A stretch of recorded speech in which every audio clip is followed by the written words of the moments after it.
So spring is definitely around the corner. So today I'm going to show you what to sow and grow in March. So at number one, it's going to be tomatoes. Now, whether or not you're just going to be growing a few on a patio or a huge polytunnel or a greenhouse, or just a few out in the garden beds, these are the one fruit that you should be growing in March. Now, I'm going to be growing things like cherry tomatoes, canning tomatoes, like those big juicy ones, but also some nice salad ones as well. So there is hundreds and hundreds and hundreds of varieties. Now I'll pop a list here now of some varieties that I'm going to be sowing, so go take a look at some of those. But I'll definitely be doing a lot more canning tomatoes this year. So my first suggestion would be to go out and get some tomato seeds.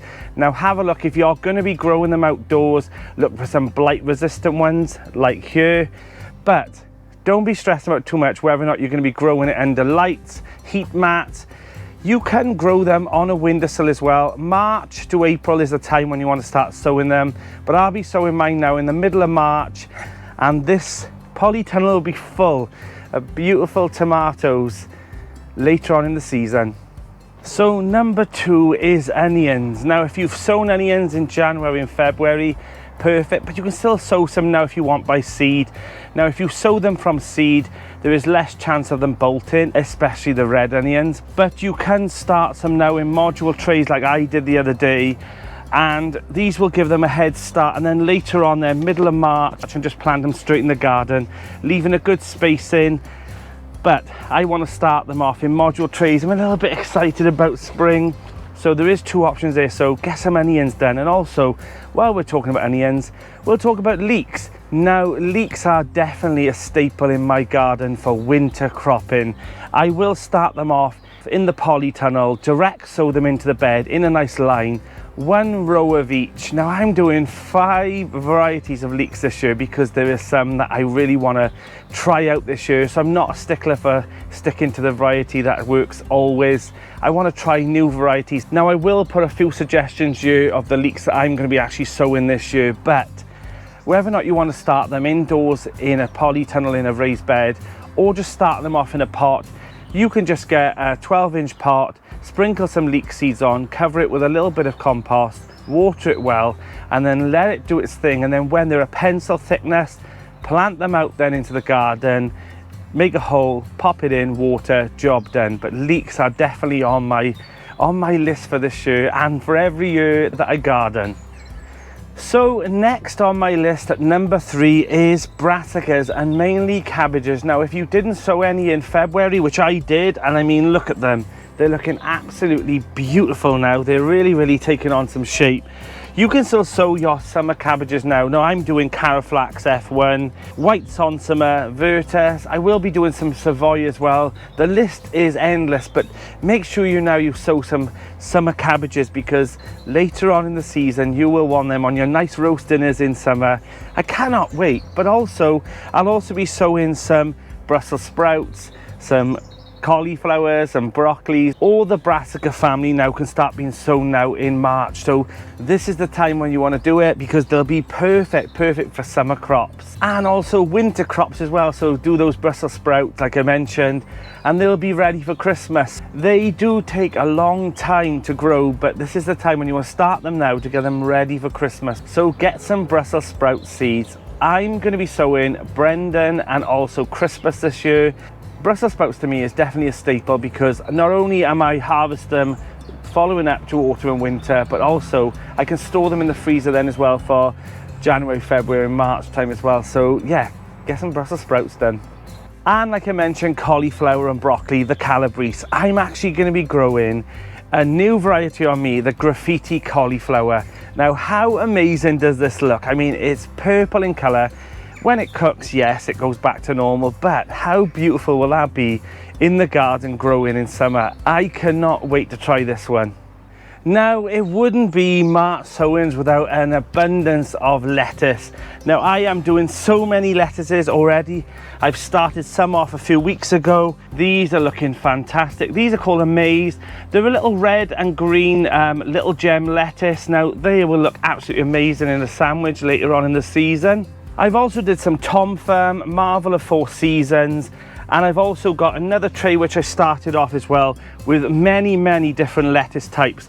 Now I like a mixture of lettuces, so go wild on the lettuce. Now if you've already planted some out, I've got some indoors here in the polytunnel. These are some of the mustards and spinaches. Now let's talk about spinach and mustards. Now's the time as well for you to do some spring sowings, whether or not you're going to be doing the giant winter spinach or just doing a nice leafy green of pak choys and mustards. They are perfect in salads and stir fry, so get some of them done as well.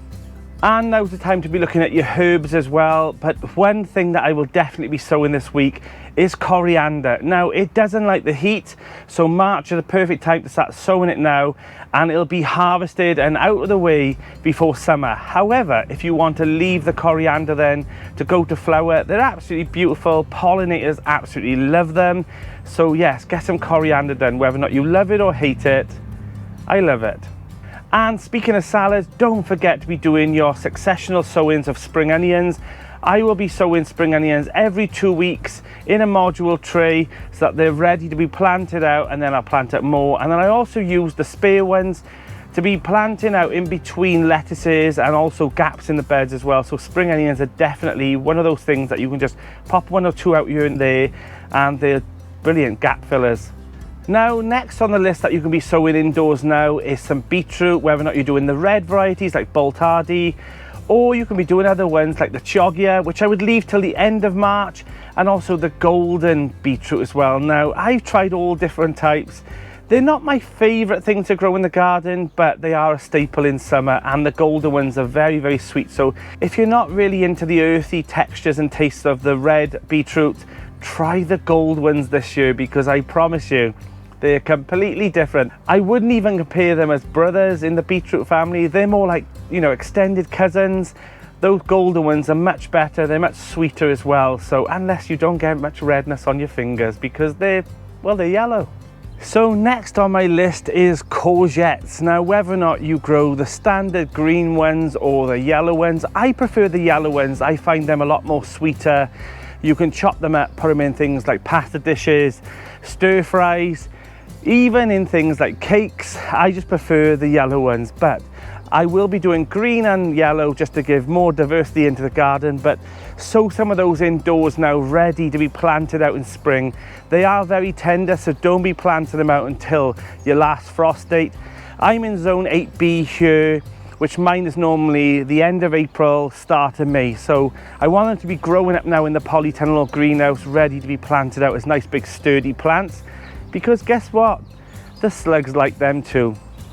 So next up is new potatoes. Now whether or not you're growing them in a bed or in a 30-litre bucket like this, I'm going to be growing them in both again this year.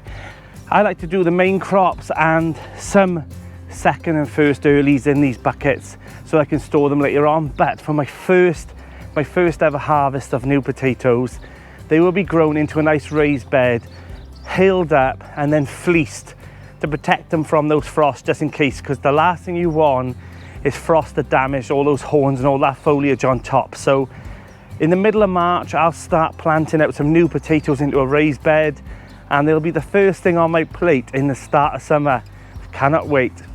Now if you haven't chitted your potatoes on a windowsill in a light airy room, start there now, get them going as well before you start planting out the middle of March. But I'm gonna, like I said, some in buckets, some in beds, the options are there. The only good thing about planting in buckets is that if there is a frost, I can move them indoors. They will grow faster as well if you're in polytunnel or in a greenhouse, because obviously it'll be warmer in there. So most of them will be grown in these 30-litre buckets, but I always find having a nice stock out in the raised bed as well is perfect, because you haven't got to water them and they'll look after themselves. Just watch out for those frosts.